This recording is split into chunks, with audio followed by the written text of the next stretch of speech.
കർത്താവായ യേശുക്രിസ്തുവിൻ്റെ കൃപ നാം എല്ലാവരുടെയും കൂടെ ഉണ്ടായിരിക്കട്ടെ. ഈ വചനത്തെ ഹൃദയത്തിൽ പതിയുന്ന പോലെ പങ്കുവയ്ക്കാൻ ദൈവത്തിൻ്റെ പരിശുദ്ധാത്മാവ് എൻ്റെ നാവിനും അധരങ്ങൾക്കും കാവൽ നിൽക്കുവാനും ഇത് കേൾക്കുന്ന ഓരോ കാതുകൾക്കും ദൈവത്തിൻ്റെ വചനത്തിൻ്റെ ചൈതന്യം അവരിൽ കത്തിപ്പടർന്ന് ഒരഗ്നിയായി അഭിഷേകമായി അത് ജ്വലിക്കുവാനും ആഗ്രഹത്തോടെ നമുക്കൊരു നിമിഷം പ്രാർത്ഥിക്കാം. എല്ലാവർക്കും ഒന്ന് എഴുന്നേറ്റ് നിൽക്കാം. ദൈവത്തിൻ്റെ വചനത്തെ ഹൃദയത്തിൽ സ്വീകരിച്ചുകൊണ്ട് പ്രാർത്ഥിക്കാം. മനസ്സിനെ ശാന്തമാക്കി ഇങ്ങനെ പ്രാർത്ഥിക്കാം. നല്ല ദൈവമേ, ഇത് അങ്ങയുടെ തിരുമുമ്പാകെ ബലഹീനതകളും കുറവുകളുമുള്ള എൻ്റെ ജീവിതത്തെ പരിപൂർണമായി സമർപ്പിക്കുന്നു. എൻ്റെ കുടുംബത്തിൻ്റെ എല്ലാ അവസ്ഥകളെയും സ്നേഹപൂർവ്വം നിൻ്റെ കരങ്ങളിലേക്ക് കാഴ്ചവെച്ച് പ്രാർത്ഥിക്കുന്നു. നല്ല ദൈവമേ, എൻ്റെ ബലഹീനമായ ജീവിതം പാപത്തിൻ്റെ മാലിന്യമേശുന്നതോ ലോകത്തിൻ്റെ മോഹങ്ങൾക്ക് അടിമപ്പെട്ട അലസതയിലും പാപബന്ധനത്തിലുമായിരിക്കുന്നതോ ആകാതെ വിശുദ്ധിയുടെ ചൈതന്യം പേറി എൻ്റെയും മറ്റുള്ളവരുടെയും അന്ധകാരത്തെ ഇല്ലായ്മ ചെയ്യുവാൻ പര്യാപ്തമാകുന്നതിനായി പ്രാർത്ഥിക്കുന്നു. ഓ ദൈവത്തിൻ്റെ ചൈതന്യമായ പരിശുദ്ധാത്മാവേ, എൻ്റെ ഹൃദയത്തിൽ ജ്വലിക്കണമേ. പുതിയൊരു കൃപ കൊണ്ട്, പുതിയൊരു അഭിഷേകം കൊണ്ട്, പുതിയൊരു പ്രകാശം കൊണ്ട് ഞങ്ങളുടെ ഓരോ ജീവിതങ്ങളും നിറയപ്പെടാൻ ദാഹത്തോടെ പ്രാർത്ഥിക്കുന്നു. ദൈവത്തിൻ്റെ ചൈതന്യമായ ആത്മാവേ, എൻ്റെ ഉള്ളിലേക്ക് നിറയണമേ. എല്ലാവരും സ്നേഹത്തോടെ കരങ്ങൾ ഉയർത്തട്ടെ. ഓരോ വിദ്യാർത്ഥികളും ശ്രവിക്കട്ടെ. ഓരോ മാതാപിതാക്കളും ശ്രവിക്കട്ടെ. എല്ലാ യുവാക്കളും ശ്രവിക്കട്ടെ. ദൈവത്തിൻ്റെ ചൈതന്യമായ ആത്മാവ് നമ്മുടെ ഉള്ളിലേക്ക് നിറയുമ്പോഴാണ് വചന ഹൃദയത്തിൽ ആഴപ്പെടുക. ഓ ദൈവത്തിൻ്റെ പരിശുദ്ധാത്മാവേ, എന്നിലേക്ക് നിറയണമേ. എൻ്റെ ഉള്ളിലുള്ള സകല അശുദ്ധി, ശോഭ സ്വഭാവങ്ങൾ, അസ്വസ്ഥ സ്വഭാവങ്ങൾ എന്നിൽ നീങ്ങിപ്പോകട്ടെ. എല്ലാതരത്തിൽ തഴക്കദോഷങ്ങൾ നീങ്ങിപ്പോകട്ടെ. രണ്ട് കരങ്ങൾ ഉയർത്തി അധരം തുറന്ന് ഹൃദയം തുറന്ന് ദൈവത്തിൻ്റെ നാമത്തെ ഒരുമിച്ച് ചേർന്നൊന്ന് സ്തുതിച്ച് അന്ധകാരത്തെ ഉള്ളിൽ നിന്ന് ഇല്ലായ്മ ചെയ്യട്ടെ. Hallelujah, hallelujah, hallelujah, hallelujah, hallelujah, hallelujah, hallelujah, hallelujah, hallelujah, hallelujah, hallelujah. പരിശുദ്ധാത്മാവേ, ഓരോ മനസ്സുകളെ ഇപ്പോൾ സ്പർശിക്കണമേ. പുതു ചൈതന്യത്താൽ നിറയ്ക്കണമേ. പുത്തൻ അഭിഷേകത്താൽ പൂരിതമാക്കണമേ. പുതിയ പ്രകാശത്താൽ പൂരിതമാക്കണമേ. Hallelujah, hallelujah, hallelujah, hallelujah, hallelujah, hallelujah, hallelujah. അനേക മനസ്സുകളിലേക്ക് ദൈവശക്തി നിറയുന്നു. ഓരോ മനസ്സുകളിലേക്ക് ആത്മാവിൻ്റെ ചൈതന്യം നിറയുന്നു. ഓരോ മനസ്സുകളിലേക്കും പുത്തനൊരു നിറവ് സംഭവിക്കുന്നു.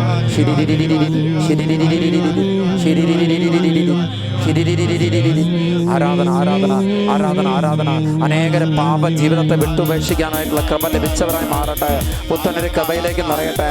പുത്തനൊരു അഭിഷേകത്തിലേക്ക് ഉണരട്ടെ. ഓ ദൈവത്തിൻ്റെ ആത്മാവേ, അഗ്നിയായി, ശക്തിയായി, അഭിഷേകമായി വ്യാപരിക്കുവാൻ ത്രിയേക ദൈവമേ ആരാധിക്കുന്നു. കരങ്ങൾ താഴ്ത്തി കൈകൾ കൊട്ടി. ദൈവപുത്രൻ യേശു സർവശക്തൻ ആരാധിക്കട്ടെ. യേശു ദൈവപുത്രൻ യേശു സർവശക്തൻ.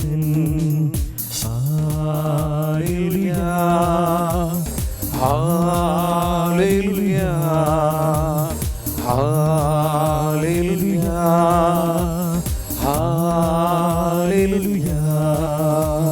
കർത്താവേ, അങ്ങയുടെ ചൈതന്യത്താൽ, കൃപയാൽ, അഭിഷേകത്താൽ ഞങ്ങളെ ഓരോരുത്തരെയും പൂരിതരാക്കണമേ എന്ന് പ്രാർത്ഥിച്ചുകൊണ്ട് ഒരിക്കൽ കൂടെ കരങ്ങൾ ഉയർത്തി സ്തുതിക്കുന്നു. Hallelujah, hallelujah, hallelujah, hallelujah, hallelujah, hallelujah, hallelujah, hallelujah, hallelujah, hallelujah. മാലാഖമാരുടെ വിശുദ്ധരുടെ സമുഖത്തോട് ചേർന്ന് സ്തുതിക്കുമ്പോൾ ദൈവമേ, അവരിൽ പ്രക്ഷോഭിച്ചു നിന്ന ചൈതന്യം ഞങ്ങൾ നിറയാൻ പ്രാർത്ഥിക്കുകയാണ്. രക്തസാക്ഷികളിലും വിശുദ്ധരിലും നിറഞ്ഞിരുന്നതായ ആത്മാവിൻ്റെ ചൈതന്യം ഞങ്ങളുടെ ഉള്ളിൽ നിറയാൻ യേശുവേ, യേശുവേ, അങ്ങന്റെ ഹൃദയത്തിലേക്ക് നിറയണമേ. ആരാധന, ആരാധന, ആരാധന, ആരാധന, ആരാധന, ആരാധന, ആരാധന. Hallelujah, hallelujah, hallelujah, hallelujah, hallelujah, hallelujah. നമുക്കിരിക്കാം.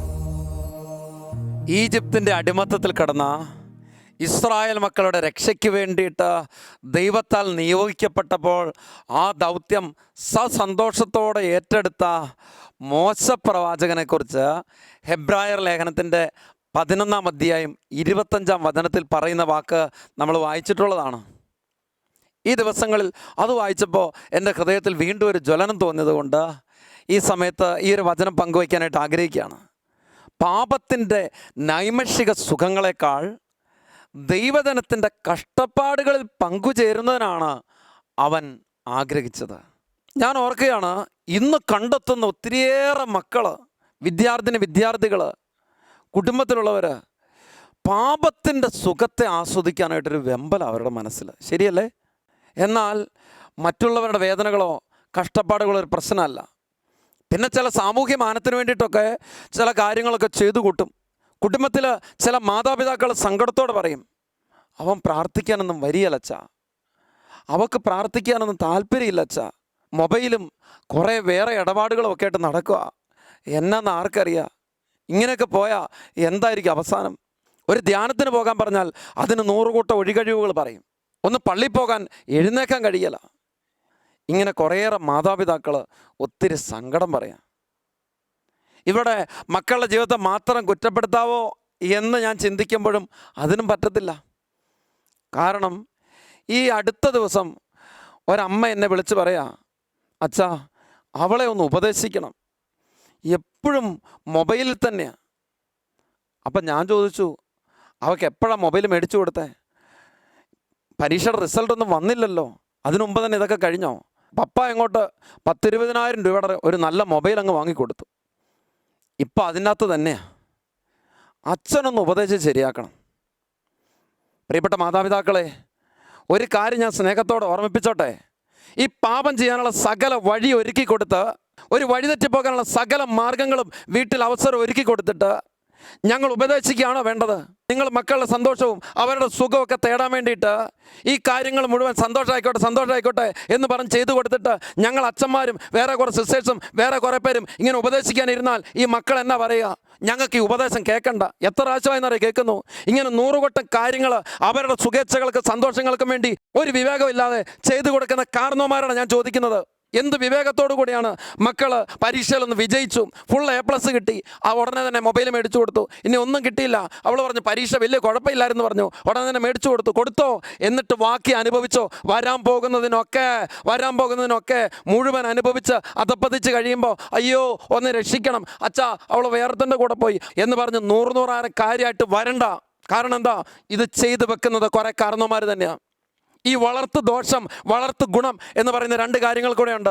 മറന്നുപോകേണ്ട ഈ കാര്യത്തെക്കുറിച്ച്. അതുകൊണ്ട് ഈ ഒരു തിരിച്ചറിവും ഈ ബോധ്യവും നമ്മുടെ ജീവിതത്തിൽ വേണം. പാപത്തിൻ്റെ നൈമിഷിക സുഖങ്ങളെ ആസ്വദിക്കാനായിട്ട് വെമ്പൽ കൊള്ളുന്ന ഒരു മക്കൾ ഇന്നുള്ളപ്പോൾ അതിന് ചൂട്ടുപിടിക്കാനായിട്ട് നടന്നാൽ ഒരു മക്കളും നേരായ വഴിയുടെ പോകുന്ന കാരണന്മാർക്ക് തോന്നുന്നുണ്ടോ? അവൾ വഴിപടിച്ചു പോയി, ഇവൻ അനുസരിക്കുകയില്ല എന്ന് പറഞ്ഞ് പരാതി പറഞ്ഞിട്ട് എന്നാ കാര്യം? വളർത്തുമ്പോൾ നന്മയുടെ മാർഗത്തിലൂടെ വളർത്തണം. ദാനിയേലിൻ്റെ പുസ്തകത്തിൽ 13-ാം അധ്യായത്തിൽ മനോഹരമായിട്ട് ആ സൂസനെ കുറിച്ച് കാണുകയാണ്. സൂസൻ അതീവ സുന്ദരിയായിരുന്നു, അതുകൊണ്ട് ഒരുപാട് പേർ അവളെ മോഹിച്ചു. പ്രിയപ്പെട്ട, എന്നാൽ 13:2 പറഞ്ഞു വെക്കുന്ന ഒരു കാര്യം നമ്മൾ വായിച്ചിട്ടുള്ളതാണ്. അവളുടെ മാതാപിതാക്കൾ നീതിനിഷ്ഠരായിരുന്നു. മോശയുടെ നിയമം അനുസരിച്ച് എല്ലാ കാര്യങ്ങളും അവർ അവളെ പഠിപ്പിച്ചിരുന്നു. അതിൻ്റെ വ്യത്യാസം എന്നാ? അതിൻ്റെ വ്യത്യാസമാണ് അവളിൽ നിലനിന്നിരുന്ന ചൈതന്യം എന്ന് പറഞ്ഞാൽ പ്രതിസന്ധികളും പ്രശ്നങ്ങളും ഉണ്ടാകുമ്പോൾ ദൈവത്തെ വിളിച്ച് കരയാൻ മാത്രം ഒരു ഉൾപ്രേരണ അവരുടെ ഉള്ളിലുണ്ടെന്ന്.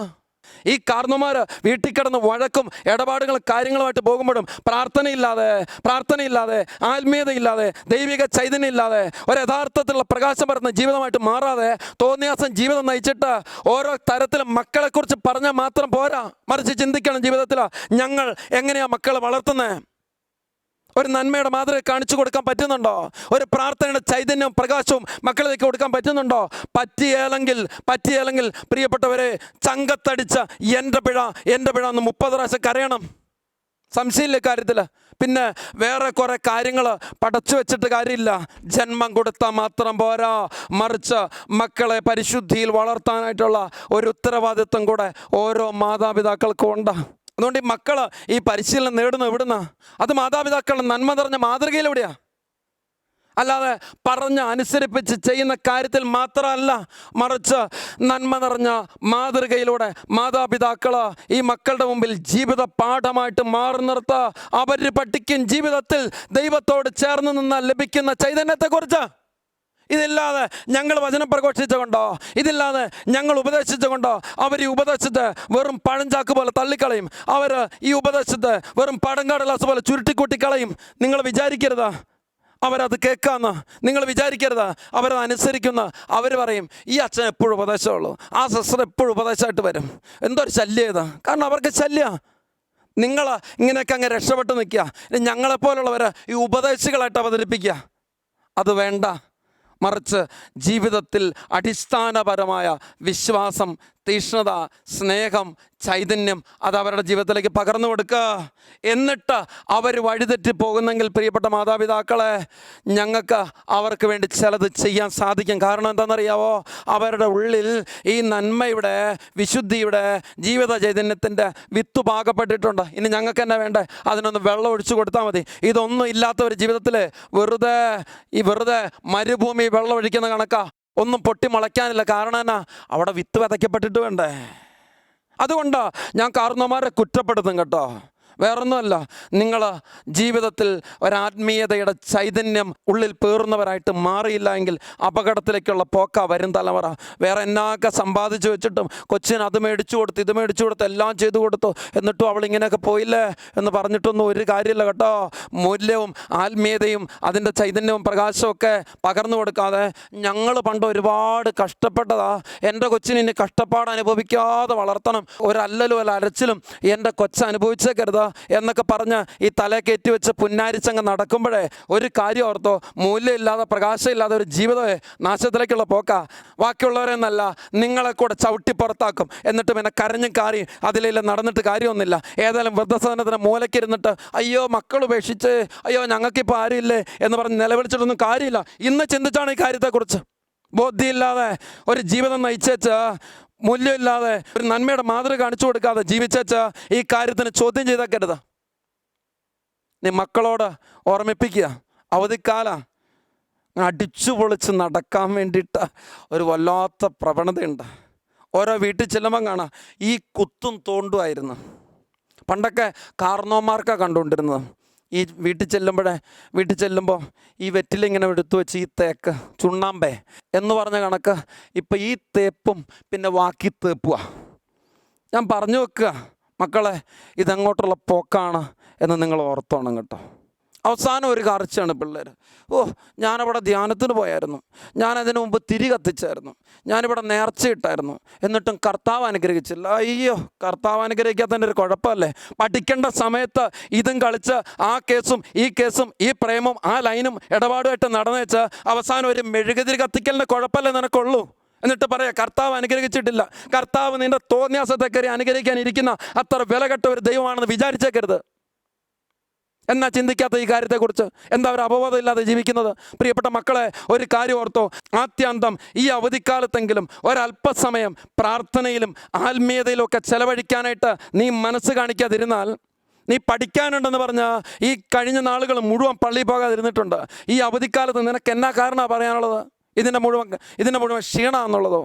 ഈ മൊബൈലും ഈ പ്രണയവും ഈ പരിപാടികളും ഈ ഫേസ്ബുക്കും ടിക്ടോക്കും അതും എഴുതും ഇടപാടും കാര്യങ്ങളും ഒക്കെ ആയിട്ട് നീ ഇങ്ങനെ നടന്ന് അവസാനം ഒരു ഗതിയായിട്ട് അയ്യോ കർത്താവ് അനുഗ്രഹിച്ചിട്ടുണ്ട്. കാരണവന്മാർ പറയാണ് കൊച്ചിനെ അവിടെ കൊണ്ട് തലയെ കവിപ്പിച്ചായിരുന്നു, അതൊക്കെ വെഞ്ചരിക്കുകയും ചെയ്തായിരുന്നു, പരീക്ഷ മാർക്കില്ല, ബോധമില്ല. എങ്ങനെ ബോധം ഉണ്ടാവും? ഈ അവബോധം നമ്മുടെ ഉള്ളിൽ വേണം പ്രിയപ്പെട്ടവരെ.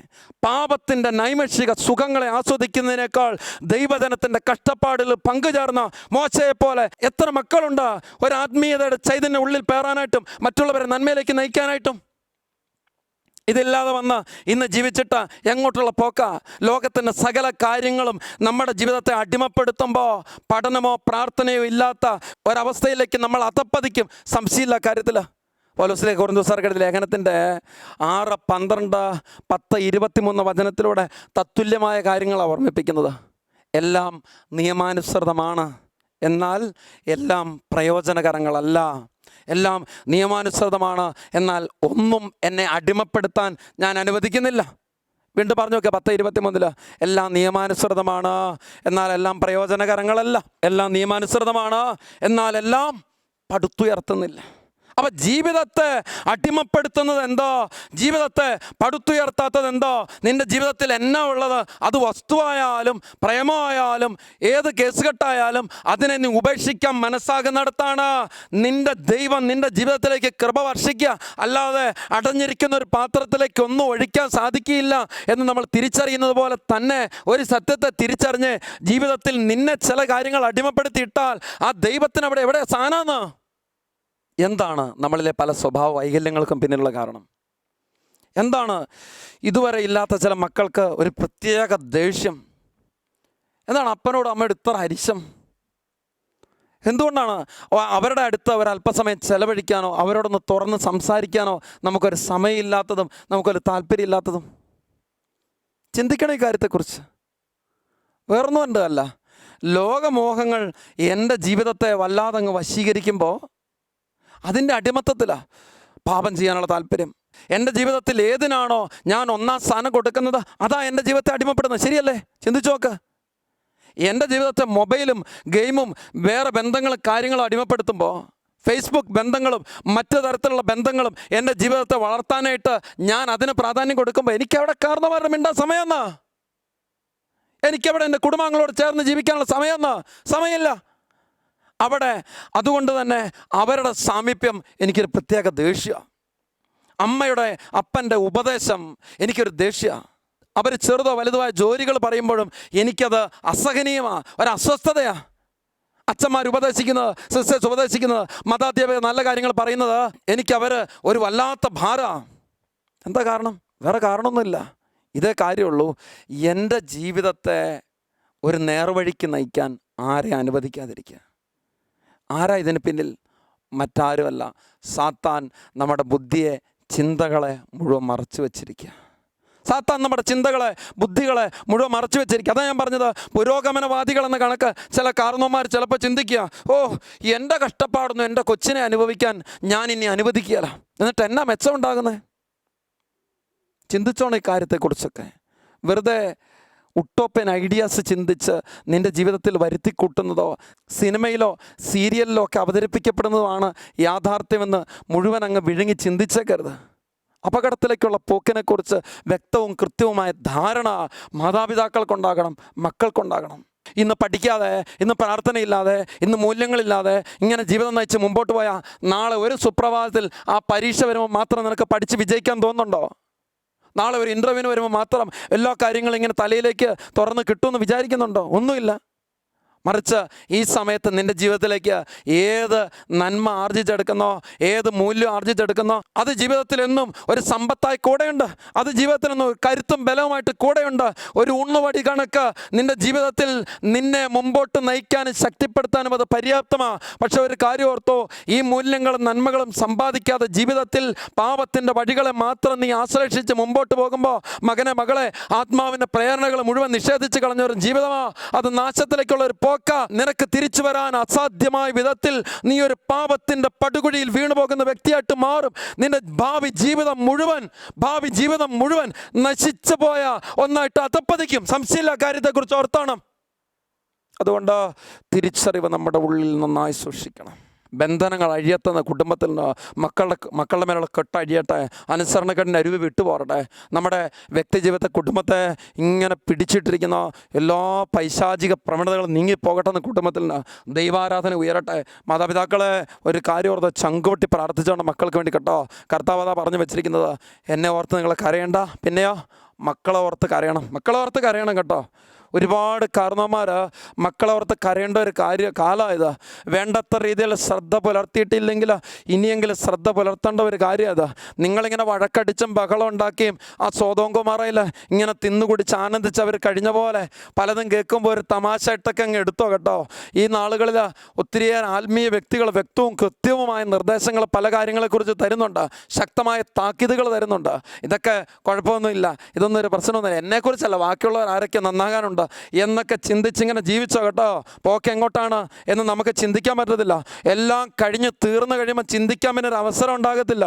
അതുകൊണ്ടാണ് പറഞ്ഞു വെച്ചതാ, ഇപ്പോൾ ഈ വചനം ശ്രവിക്കുമ്പോൾ ഇത് ഹൃദയത്തിലേക്ക് സ്വീകരിച്ചാണ്. പൗലോസ് പറയാണ്, ശരീരത്തിൽ നിന്ന് അകന്നിരിക്കുക, എന്നിട്ട് ദൈവത്തോട് അടുത്തിരിക്കുക.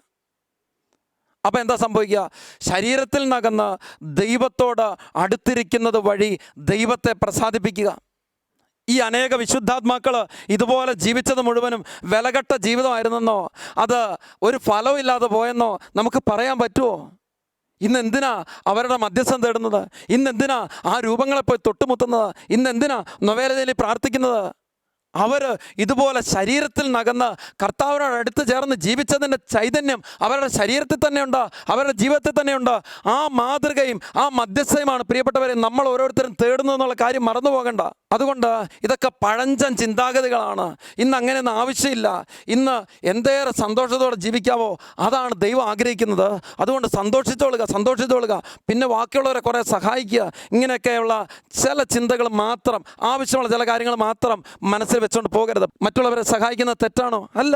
പക്ഷെ ഓർക്കണം, വെറുതെ ഒരു പേരിനോ പ്രശസ്തിക്കോ വേണ്ടിയിട്ട് എന്തെങ്കിലുമൊക്കെ കാര്യങ്ങൾ ചെയ്തു കൂട്ടുന്ന ഒരു സഹായമോ ഒരു പ്രേക്ഷിത പ്രവൃത്തിയാണെന്ന് ചിന്തിച്ചേക്കരുത്.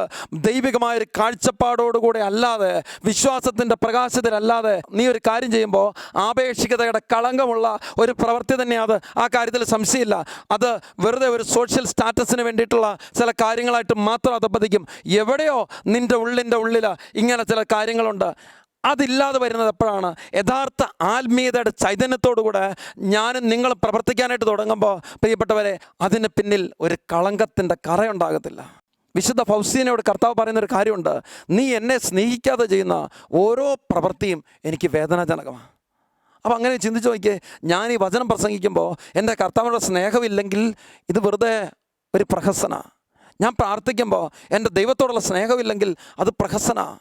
ഞാൻ പല പ്രവർത്തികളും ചെയ്യുമ്പോൾ അത് ദൈവത്തോടുള്ള സ്നേഹമൊന്നും അല്ല അതിനടിസ്ഥാനമെങ്കിൽ അത് വെറുതെ ഒരു ഷോയാ. എന്താ സംശയം?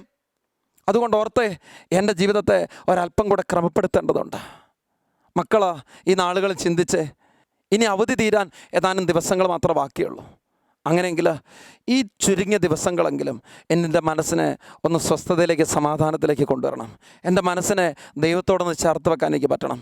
ഓരോ മാതാപിതാക്കളും ചിന്തിച്ച്, ഈ മക്കളുടെ ജീവിതങ്ങളിൽ ആവശ്യമായ പരിശീലനം കൊടുക്കാനായിട്ട് കടപ്പെട്ടവരാണ് നിങ്ങൾ കേട്ടോ. മറന്നുപോയത്, ഈ ഒരു ഉത്തരവാദിത്വം നിർവഹിക്കാത്തോടത്തോളം കാലം ദൈവത്തിന് മുമ്പിൽ നീതീകരിക്കപ്പെട്ട ഒരു ജീവിതമായിട്ട് നിങ്ങളത് മാറുമെന്ന് ചിന്തിച്ചേക്കരുത്. പിന്നെ ഒരു കാലത്ത് കിടന്ന് കരഞ്ഞു കാറി മക്കൾക്ക് വേണ്ടി ഞാൻ പ്രാർത്ഥിച്ചിട്ടും ദൈവം എന്നെ അനുഗ്രഹിച്ചിട്ടില്ല, ദൈവം കരുണ കാണിച്ചിട്ടില്ലെന്ന് പറഞ്ഞ് പരാതി പറഞ്ഞിട്ട് കാര്യമില്ല കേട്ടോ. ഓരോ കാലത്തും ചെയ്യേണ്ട കാര്യങ്ങൾ ചെയ്യാതെ കതിരേൽ വളം വെച്ചിട്ട് കാര്യമില്ല. അതുകൊണ്ട് അവസാനം കിടന്ന് അലമുറ ഇട്ടിട്ടോ കിടന്ന് നിലവിളിച്ചിട്ടോ ആരും എൻ്റെ കണ്ണീര് കാണാനില്ല, എല്ലാവരും എന്നെ ഉപേക്ഷിച്ചിട്ട് പോയി എന്ന് സങ്കടപ്പെട്ടിട്ടോ പരിതപിച്ചിട്ടോ ഒന്നും കാര്യമില്ല. മറിച്ച് ഇന്ന് ദൈവം നിന്നെ ഭരമേൽപ്പിച്ചിരിക്കുന്ന ദൗത്യം അന്ന് നിർവഹിക്കണം. അന്നപ്പം ഞങ്ങൾക്ക് തരണമെന്ന് പ്രാർത്ഥിക്കുന്നത് പോലെ തന്നെയാണ് പ്രാർത്ഥിക്കേണ്ടത്. ദൈവമേ, ഇന്നത്തേക്ക് എൻ്റെ കുടുംബത്തെ നയിക്കാൻ ആവശ്യമായ ജ്ഞാനം തരണം. അവിടെ നീ തെറ്റിയൊരു വഴിയിലൂടെ നടന്നാൽ, നീ മദ്യത്തിന്, ലഹരിക്കും മറ്റു കാര്യങ്ങൾക്ക് അടിമപ്പെട്ടാൽ, കുടുംബത്തിൽ ശണ്ടയും കലഹവുമായിട്ട് മുമ്പോട്ട് പോയാൽ, നിൻ്റെ ജീവിതത്തിൽ നീ ചെയ്യേണ്ട സമയത്ത് നിൻ്റെ പ്രവൃത്തി നിർവഹിക്കുന്നതിൽ നീ പരാജയപ്പെടും. അവിടെ ഒരു കാര്യം ഓർത്തോ, നിൻ്റെയും ജീവിത പങ്കാളിയുടെയും ജീവിതം മാത്രമല്ല കേട്ടോ പരാജയപ്പെടുന്നത്, തലമുറകളുടെ പരാജയമാണ്, തലമുറകളുടെ നാശമാണ്. അങ്ങനെയെങ്കിൽ എൻ്റെ ജീവിതം ഇനിമേൽ ഒരു പരിശുദ്ധയുടേതാക്കി മാറ്റണം. ഓരോ കാരണന്മാരും ഒരു തീരുമാനം എടുത്തേ. ഒരല്പം കൂടെ എനിക്ക് എൻ്റെ മക്കൾക്ക് മുമ്പിൽ ഒരു മാതൃക കാണിച്ചു കൊടുക്കാൻ പറ്റുമോ? ഒരല്പം കൂടെ മെച്ചപ്പെട്ട ഒരു ജീവിതം എനിക്ക് നയിച്ച് കാണിച്ചു കൊടുക്കാൻ പറ്റുമോ? ഓരോ മക്കളും ചിന്തിച്ചേ, എൻ്റെ ജീവിതത്തെ ഇപ്പോൾ അടിപ്പെടുത്തിക്കൊണ്ടിരിക്കുന്ന കാര്യം എന്താണ്? എനിക്ക് ചിലതിനൊക്കെ ഇഷ്ടമാണ്, എനിക്ക് ചിലരൊക്കെ ഇഷ്ടമാണ്. മൊബൈൽ ഫോണോ, അതിൻ്റെ ചില ഗെയിമുകളോ, അതിൻ്റെ ചില പ്രത്യേക ആപ്പുകളോ, എന്ത് കാര്യമായിക്കോട്ടെ, മറ്റ് ചില ബന്ധങ്ങളോ എൻ്റെ ജീവിതത്തെ ഇന്ന് പഠനത്തിൽ നിന്ന് പിന്തിരിപ്പിക്കുന്ന രീതിയിൽ എൻ്റെ മനസ്സിനെ ഇന്ന് വ്യതിചലിപ്പിക്കുന്നുണ്ടെങ്കിൽ ഒരു കാര്യം ഓർത്തോ, എന്നെ അടിമപ്പെടുത്തുന്നത്. അതുകൊണ്ട് മക്കളെ, ഒരു കാര്യം ഓർത്തേ, നിൻ്റെ ജീവിതത്തിൽ എന്താ എന്നെ അടിമപ്പെടുത്തുന്നത്? അത് മാറ്റിവെക്കുക. ഒരനുസരണക്കേട് കാണിക്കാൻ നിന്നെ പ്രേരിപ്പിക്കുന്നത് എന്താ? നിൻ്റെ ജീവിതത്തെ പഠനത്തിൽ നിന്ന്, പ്രാർത്ഥനയിൽ നിന്ന് പിന്തിരിപ്പിക്കുന്നത് എന്താ? ഒരു പ്രത്യേക ദേഷ്യത്തിലേക്ക്, അസ്വസ്ഥതയിലേക്ക് നിൻ്റെ സ്വഭാവത്തെ കൊണ്ടുവരുന്നത് എന്താ? അത് മാറ്റിവെക്കുക. ഈ നിമിഷം നിനക്ക് തീരുമാനമെടുക്കാൻ ദൈവം ഒരവസരം തരിക. ആ സോദോം ഗൊമോറയിൽ ചെന്ന് ആ ദൂതന്മാർ അവരോട് പറഞ്ഞ കണക്കാ, ഓടി രക്ഷപ്പെട്ടോ, മലമുകളിലേക്ക് ഓടി രക്ഷപ്പെടുക, പിന്തിരിഞ്ഞ് നോക്കരുത്, താഴ്വരയിലെങ്ങും തങ്ങരുത്, മലമുകളിലേക്ക് ഓടിപ്പോക്കൊള്ളുക. ഈ ഒരു ഓർമ്മപ്പെടുത്തൽ ദൈവം ഈ നാളുകളിൽ നമ്മുടെ ജീവിതത്തിലേക്ക് തരിക. സ്വീകരിക്കുന്നെങ്കിൽ എൻ്റെ ജീവിതം അനുഗ്രഹപ്രദമാണ്, തിരസ്കരിക്കുന്നെങ്കിൽ ഞാൻ അധപ്പതനത്തിലേക്കുള്ള പോക്കാം. അതുകൊണ്ട് തിരിച്ചറിയാം, നന്മയെ തിരഞ്ഞെടുക്കാൻ നമ്മുടെ ജീവിതത്തെ ദൈവം സഹായിക്കും. പരിശുദ്ധാത്മാവ് നമ്മുടെ ജീവിതത്തെ നയിക്കും. പരിശുദ്ധ അമ്മയും വിശുദ്ധാത്മാക്കളും നമ്മുടെ ജീവിതത്തെ സഹായിക്കും. എൻ്റെ ജീവിതത്തിൽ നന്മയുടെ ലക്ഷ്യം മുമ്പിലുള്ളപ്പോൾ എന്നെ സഹായിക്കാൻ എല്ലാവരും എത്തും. ഈ ബോധ്യത്തോടെ പ്രാർത്ഥിക്കാം, ദൈവത്തിന് അനുഗ്രഹം പ്രാപിക്കാം. കർത്താവ് സമൃദ്ധിയോടെ നമ്മളിലേക്ക് കൃപ ചൊരിയട്ടെ.